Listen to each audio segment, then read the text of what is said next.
দেখুন একবার দেখতে পাচ্ছেন লাইন একদম ওই পর্যন্ত ঘুরে গেছে। দেখুন মান পেপার হয়েছে ওই দেখুন একদম একদম ভিড় দেখুন কেমন দাঁড়িয়ে আছে। এখন দেখ এত কাদাতেও ভক্ত, এত বৃষ্টি জলেতেও ভক্তরা এসছেন।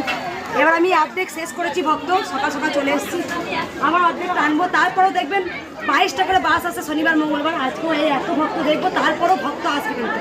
মানে আমি অলরেডি দাঁড়িয়ে আছি, ভক্ত শেষ হয় না, একদম 4:30 পর্যন্ত সেম এরকমই ভক্ত হয়। কি ভাবছি প্রত্যেক দিন লাইন শেষই হয় না, ওই পর্যন্ত রাস্তায় লাইন চলে যায় একদম, সবাই দেখেছেন। এটা ভক্তের ভালোবাসা, মাকে আপ্রাণ ভালোবাসেন ভক্তরা, আমাকেও তার সঙ্গে ভালোবাসেন। সবসময় মায়ের কাছে প্রার্থনা করি, মা তুমি সবাইকে ভালো রাখো, তুমি সবাইকে সুস্থ রাখো। বলুন জয় জয় কৃষ্ণকালী মায়ের জয়। মাকে দেখিয়ে দে।